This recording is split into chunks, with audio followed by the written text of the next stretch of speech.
창조주 하나님이 우주 하늘의 수많은 별들과 지구 땅에서 자신의 뜻을 따라 완전한 형체를 이루는 인간과 모든 생명체들을 창조하는 역사의 시작과 끝으로 정한 때를 모세가 6일간의 창조 기사로 창세기 1장과 2장에 기록할 때 그들을 창조하는 순서를 다르게 언급해 놓았습니다. 지금까지 성경을 연구하는 많은 사람들이 모세가 창조의 순서를 다르게 언급해 놓은 창세기 1장과 2장의 비밀을 밝히지 못한 결과로 인류의 두 조상으로 아담과 짐승 같은 사람 네피림을 창조한 하나님의 구속사를 정확히 해석하지 못하고 있습니다.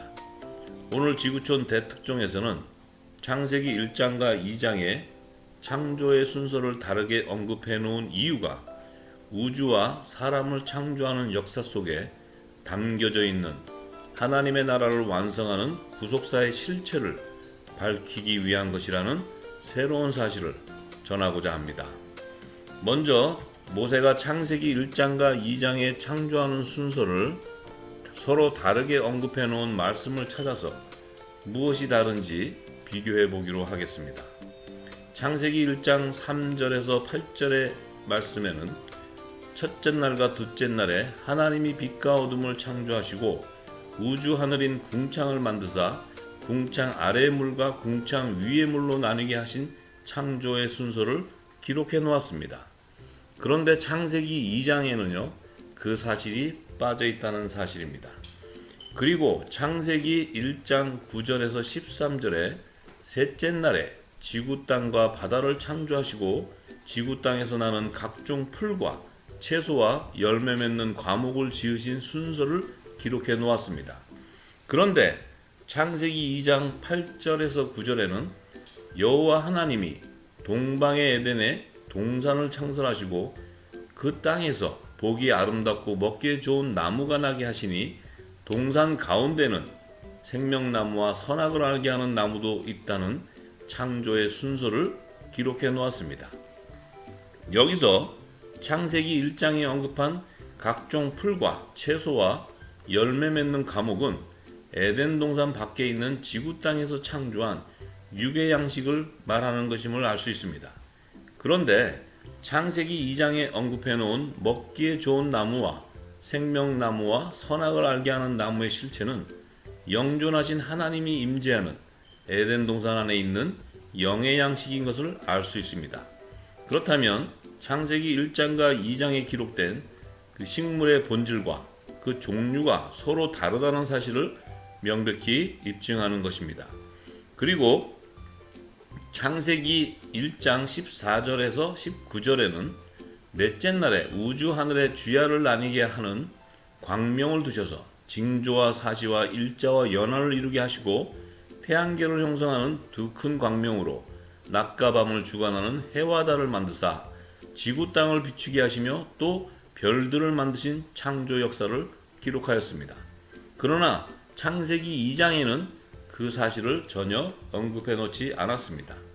그리고 창세기 1장 20절에서 23절에는 다섯째 날에 바다의 큰 물고기와 물에서 번성하는 모든 생물을 그 종류대로 그리고 날개 있는 모든 새를 그 종류대로 지구 땅에서 창조하신 순서대로 기록해 놓았습니다.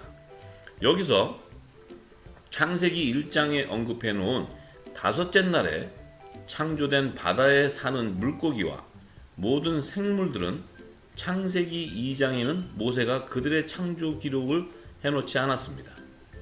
그리고 창세기 1장 25절과 31절에는 마지막 날에 땅의 짐승과 모든 육축과 땅에 기는 모든 것을 그 종류대로 지구 땅에서 창조하신 순서로 언급해 놓았습니다. 그런데 창세기 2장 19절에는 에덴 동산에 있는 흙으로 모든 육축과 각종 들짐승과 공중의 각종 새를 지으신 순서대로 언급해 놓았습니다. 여기서 창조의 순서가 서로 다른 사실을 발견할 수 있는데요. 창세기 1장에는 다섯째 날에 공중의 각종 새를 먼저 짓고 난 이후에 여섯째 날에 각종 육축과 기는 것과 땅의 짐승을 창조한 순서로 언급해 놓았습니다. 그런데 창세기 2장에는요, 공중의 각종 새와 모든 육축과 각종 들짐승과 함께 창조한 순서로 언급해 놓았기 때문에 1장의 창조 순서와 명확히 다른 사실을 알 수 있습니다. 더욱 확실한 증거는요, 창세기 1장의 여섯째 날에 각종 육축과 땅의 짐승과 함께 지은 땅에 기는 것들 가운데 뱀을 지구 땅에서 지으셨죠. 그런데 창세기 2장에 에덴 동산 안에 있는 흙으로 지은 뱀은요, 땅에 기는 종류가 아니라 들짐승의 종류로 지은 사실을 모세가 창세기 3장 1절에 증거해 놓았습니다. 여기서 에덴 동산에서 지은 뱀의 본질은요, 지구 땅에서 기는 종류로 지은 뱀이 아니라는 사실이며 들짐승 중에 가장 간교하게 지은 사단인 뱀을 말하는 것입니다. 다시 말해서 에덴 동산에서 들짐승 중에 지은 뱀의 본질은요, 요한계시록 20장 20절에 나오는 사단인 용, 옛 뱀을 상징하는 타락한 천사장 루시퍼를 계시하는 것임을 알 수 있습니다. 따라서 창세기 1장과 2장에 언급한 뱀의 본질이 지구 땅에서 기는 생명체와 에덴 동산에서 영물인 들짐승으로 다르게 창조되었다는 사실을 알 수 있습니다. 그리고 창세기 1장 26절에서 27절에 여섯째 날에 지은 육축과 기는 것과 땅의 짐승을 종류대로 짓고 난 이후에 바다의 고기와 공중의 새와 육축과 온 땅과 땅에 기는 모든 동물을 다스리는 사람으로 하나님의 형상과 모양대로 남자와 여자를 마지막으로 창조하신 순서를 기록해 놓았습니다. 그런데 창세기 2장에는 여호와 하나님이 흙으로 아담을 지으시고 생기를 그 코에 불어넣으시니 생명이 된 첫사람으로 지으신 순서로 언급해 놓았습니다. 그리고 나서 창세기 2장 8절과 22절에 하나님이 동방의 에덴에 동산을 창설하시고 생명으로 지으신 아담을 거기에 두시고 마지막으로 아담의 돕는 배필인 여자를 아담의 갈빗대로 지으신 창조의 순서대로 기록해 놓았습니다. 여기서 모세가 창세기 1장과 2장에 사람들을 창조하는 지구 환경의 연대 순서와 그들의 몸을 짓는 본질의 성분을 다르게 언급해 놓은 사실을 5가지로 요약해 보겠습니다. 첫 번째, 창세기 1장과 2장에 사람을 창조하는 지구 환경의 연대 시기가 다른 사실적 증거를 살펴보면요, 창세기 1장 27절에 여섯째 날에 마지막으로 남자와 여자를 함께 지을 당시의 지구 환경은 모든 생명체들이 생존할 수 있는 지구 연대의 시기였다는 사실을 알 수 있습니다. 그러나 창세기 2장 5절에서 6절에 하나님이 아담을 지을 당시의 지구 환경의 상태를 보면요, 비를 내리지 아니하셨고 경작할 사람도 없었으므로 들에는 초목이 아직 없었고 밭에는 채소가 나지 아니하였던 상태로서, 즉 사람이 생존할 수 없는 지구 연대의 시기였다는 사실을 알 수 있습니다.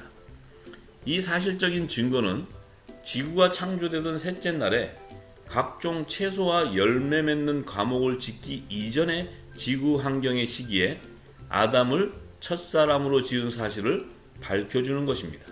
따라서 아담의 아내 하와는 에덴 동산을 창설한 이후에 그곳에서 아담의 갈빗대로 지었기 때문에 아담과 하와는 지구 땅에서 동시에 동일한 흙으로 함께 짓지 않았다는 명백한 사실인 것입니다. 이것은 하나님이 인류를 구원하는 구속사의 실체로 인류의 두 조상으로 아담과 짐승 같은 사람 네피림을 셋째 날과 여섯째 날에 창조하신 역사를 반증하는 것입니다. 이미 지구촌 대특종 1편에서 인류의 두 조상으로 아담과 짐승 같은 사람 네피림을 창조하신 역사를 전하였습니다. 참조하시기 바랍니다. 두 번째는요, 창세기 1장에 여섯째 날에 지은 남자와 여자, 그리고 창세기 2장에 셋째 날에 지은 아담과 하와의 본질이 다른 사실적인 증거를 살펴보겠습니다. 여섯째 날에 지은 남자와 여자는 지구 땅에서 동시에 동일한 흙으로 하나님의 형상과 모양대로 지었죠. 그러나 그들에게는 영생하는 언약의 말씀인 생기를 불어넣지 않았기 때문에 하나님의 이미지만 닮은, 즉 영생하는 혼의 생명이 없는 겉사람의 육체를 가진 짐승과 같은 사람의 본질로 네피림을 창조하신 것을 알 수 있습니다. 그러나 셋째 날에 지은 아담의 코에는 영생하는 언약의 말씀인 생기를 불어넣어서 혼이 살아나는 생명이 되는 첫사람의 본질로 지으셨죠. 따라서 에덴 동산 안에서 아담의 갈빗대로 지음을 받은 하와의 본질 역시 영생하는 DNA 유전자를 가진 생명이 되었던 것입니다. 이 사실적인 증거는 아담과 네피림의 순수 혈통의 자손들을 통해서 여자의 후손과 뱀의 후손을 예비하는 구속사의 실체를 모세가 밝혀주었던 것입니다. 세 번째는요, 하나님이 아담과 네피림을 지을 당시에 그들에게 주신 양식이 서로 다른 사실적인 증거를 살펴보겠습니다. 모세가 창세기 1장 29절에 하나님이 여섯째 날에 지은 남자와 여자에게는 온 지면에 씨 맺는 모든 채소와 씨 가진 열매 맺는 모든 나무를 육의 양식으로 주신 것을 언급해 놓았습니다. 그런데 창세기 2장 9절에 언급해 놓은 먹기에 좋은 나무와 생명나무와 선악을 알게 하는 나무의 실체는 영존하신 하나님이 임재하는 에덴 동산 안에 있는 영의 양식인 것을 알 수 있습니다. 따라서 창세기 2장 16절에서 17절에 아담에게 주신 에덴 동산에 나는 동산 각종 나무의 실과와 먹지 말라고 하신 선악을 알게 하는 나무의 실과는 육의 양식이 아니라 영의 양식인 하나님의 말씀을 의미하는 것임을 알 수 있습니다.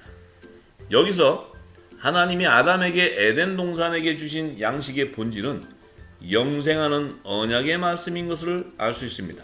그러나 여섯째 날에 지은 남자와 여자에게 주신 양식의 본질은 영생할 수 없는 육의 양식이라는 사실입니다.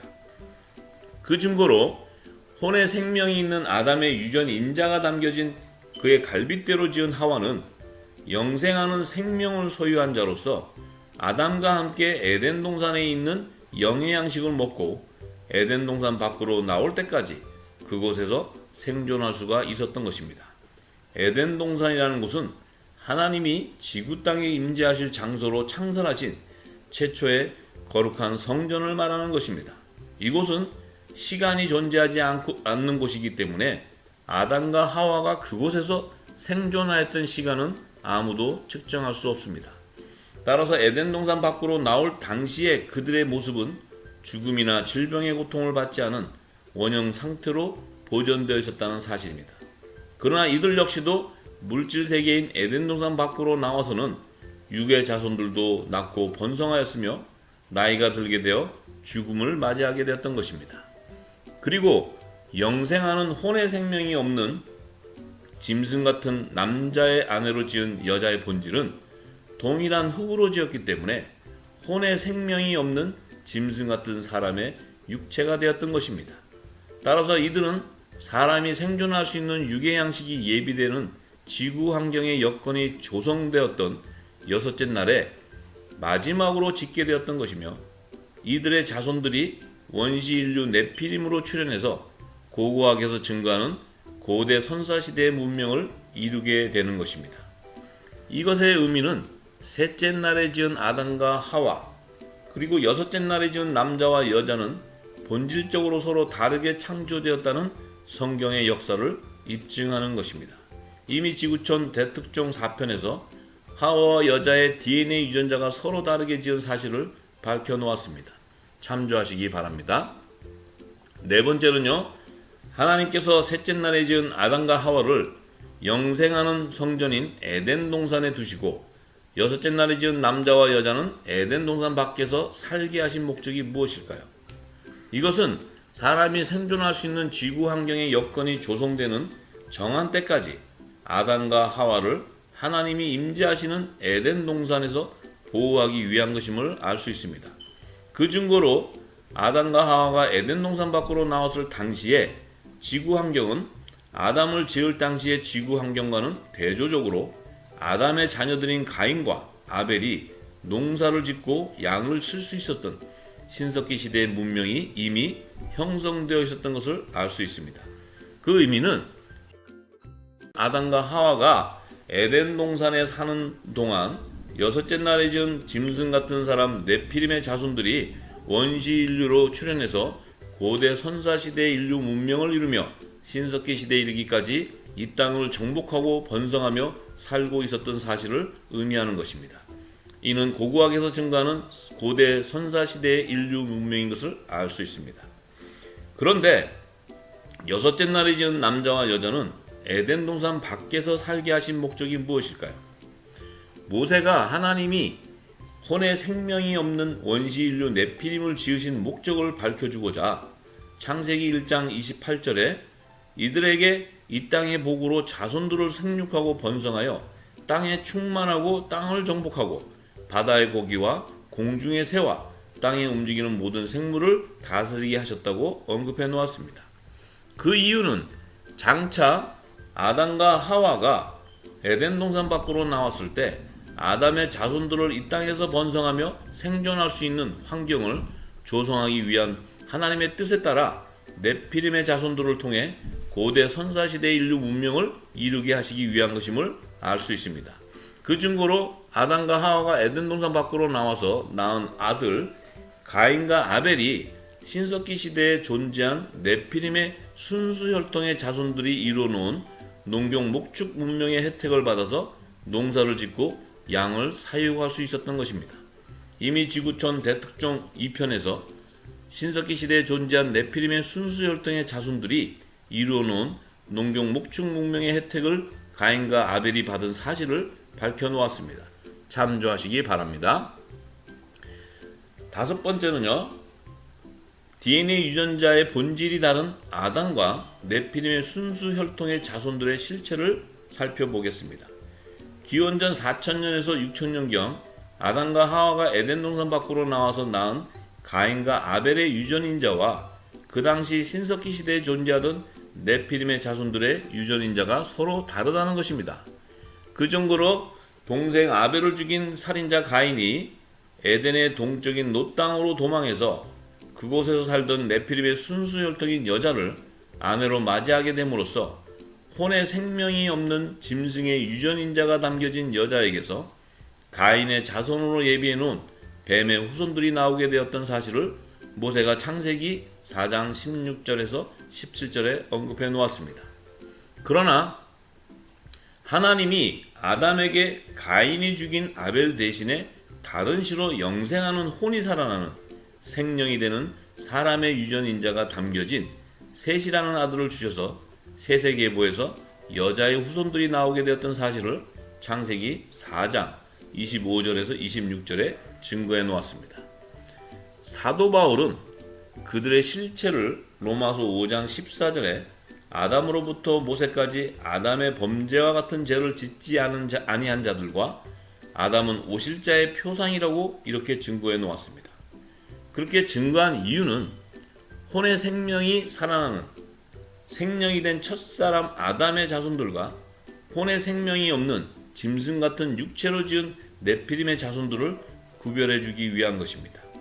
선악과를 먹은 아담의 죄의 대가로 선과 악의 DNA 유전자를 가진 가인과 아벨을 아담의 두 아들로 주셨습니다.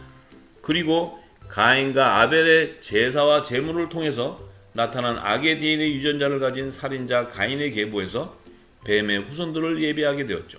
그러나 선의 DNA 유전자를 가진 의인 아벨의 제사를 통해 하나님이 아벨의 피로 아담의 죄를 사하시고 아담에게 다른 시로 셋이라는 아들을 주셔서 셋의 계보에서 여자의 후손들을 예비하셔서 노아 홍수 이전 시대의 구속 사역을 전개해 나가셨던 것입니다.